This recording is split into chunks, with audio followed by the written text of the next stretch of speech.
perkenalkan, nama saya Dia Puspita Maryam. Saya mahasiswi dari Universitas Pelita Bangsa. Untuk hari ini saya akan mewawancara Ibu, khususnya untuk profesi sebagai guru. Ya. Sebelumnya, Ibu dengan Ibu siapa? Saya dengan Ibu Afra Hasnana Nafisa.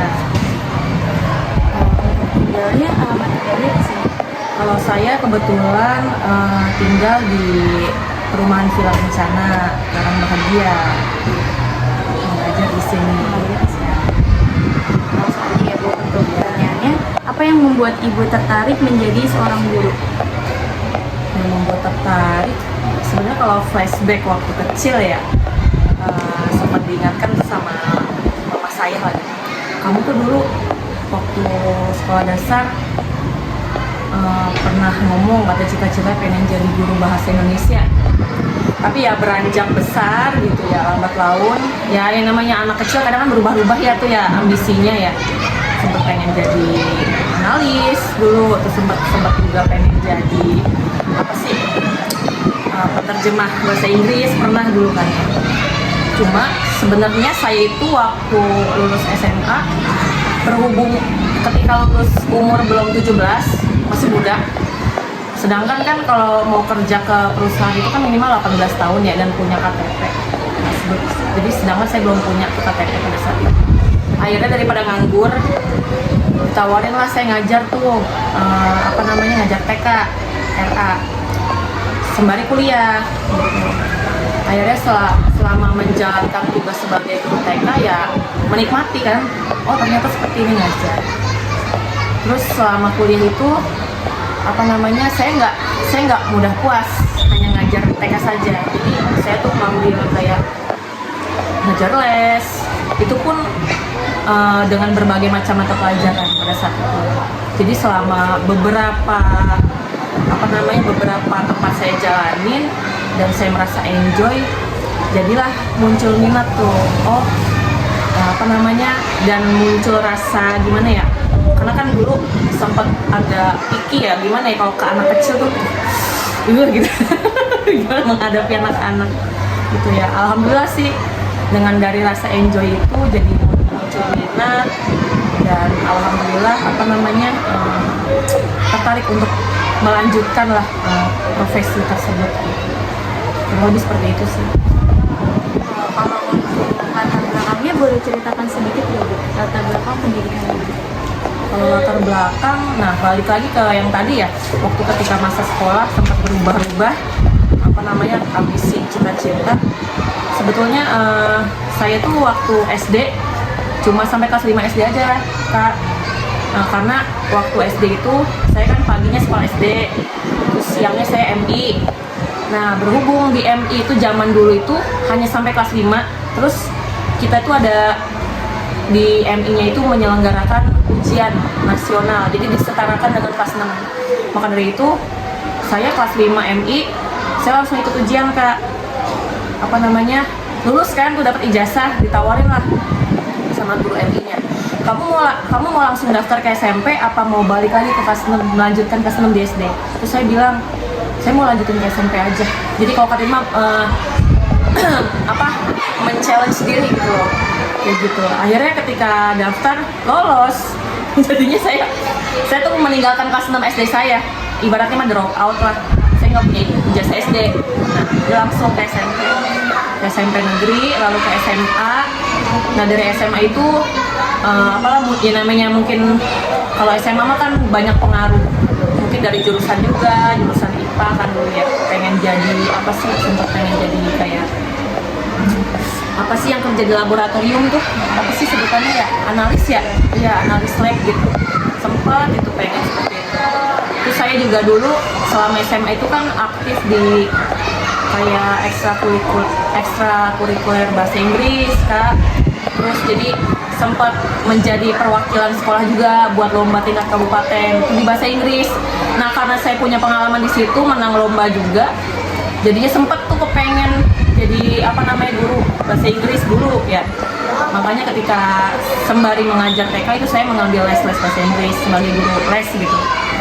Terus sempat juga ketika lulus ngambil apa kursus bahasa Inggris, karena itulah jadi sembari ngajar les saya tuh memperdalam ilmu di kursus tersebut, itu pun sembari kuliah. Tapi kuliahnya saya malah berlainan dengan dengan yang disukai, dengan yang saya kuliahnya itu malah ngambil pendidikan agama Islam. Pada saat itu sempat menunda setahun sih, nggak langsung kuliah. Kurang lebih seperti itulah perjalanan pemikiran saya. Sejak kapan ibu mulai mengajar di sini? Kalau mengajar di SD negeri sini dari tahun 2016-17. Tapi kalau untuk mengajarnya mah pengalaman mengajar dari 2013 kan. Saya pernah mengajar TK, terus saya juga dari TK itu saya ke SD swasta, dari SD swasta pernah mengajar lagi di SLB, ya, SLB swasta juga, terus dari SLB pernah ke apa sih namanya SDIT pernah, terus ke SD lagi, itu swasta semua Kak. Baru di 2016-17 itu saya kesini ke negeri sampai saat ini.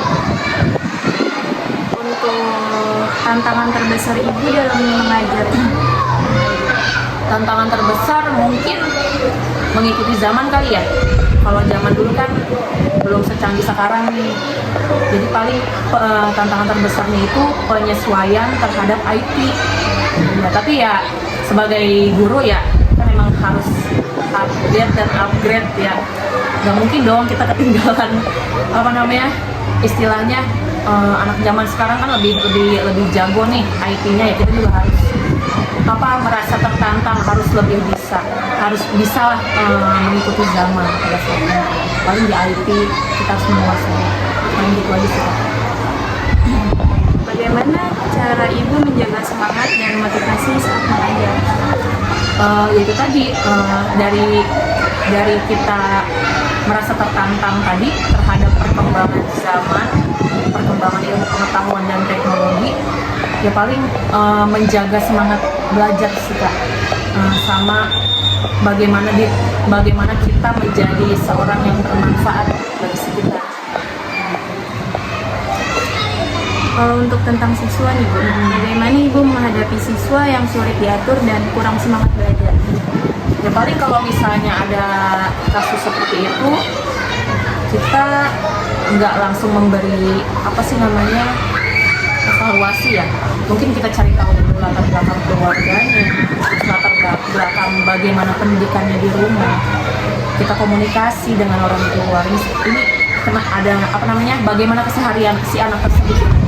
Mungkin dari kita setelah mengetahui semua itu bisa jadi sedikit tahu bagaimana cara menangani dan solusi terbaik.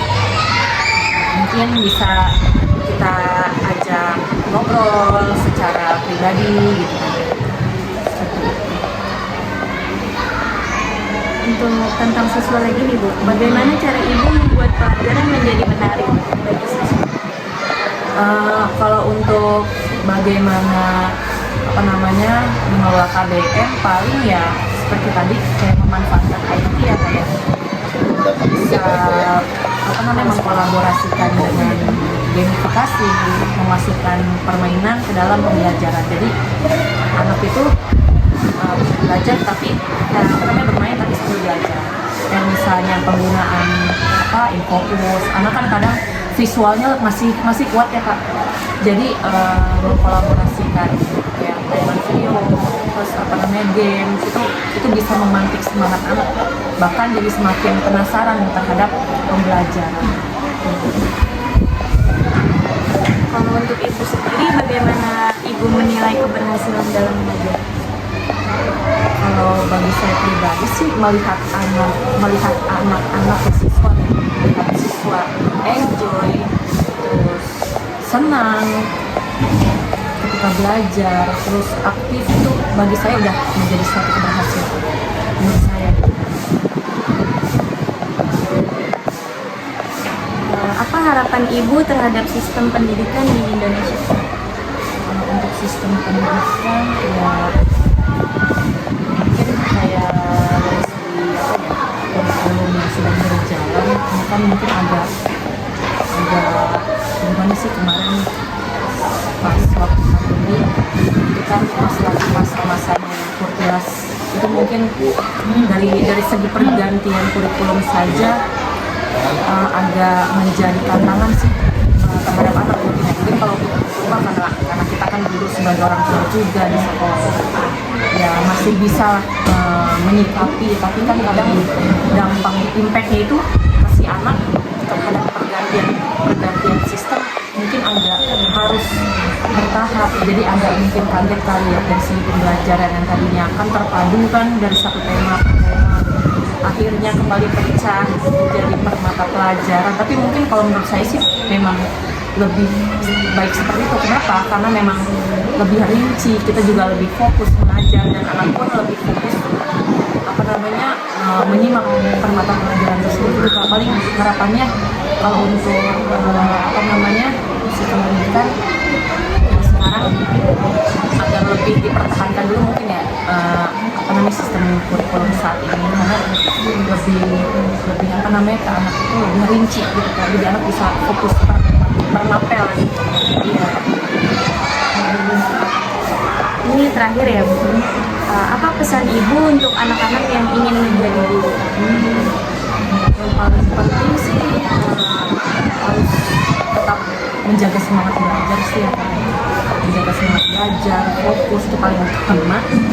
Terus kita juga kita sebagai guru nih, sebagai siswa, bagaimana kita bisa menampilkan sebagai role modelnya mereka, jadi guru yang terbaik bagi mereka, memberikan contoh, oh ternyata semenyenangkan ini loh jadi guru. Kita setiap hari itu belajar, yang namanya ilmu pengetahuan kan setiap hari kan berkembang ya, jadi nggak ada kata tidak semangat untuk mengupgrade diri. Pokoknya gimana caranya bisa menjadi role model yang asik, menyenangkan, dan bisa dicita-citakan. Ibu, terima kasih atas jawabannya. Mungkin ini juga motivasi buat aku sendiri untuk lebih semangat ke depannya. Harus sebagai generasi penerus. Tuh. Itu aja mungkin dari saya. Terima kasih. Ya, sama-sama.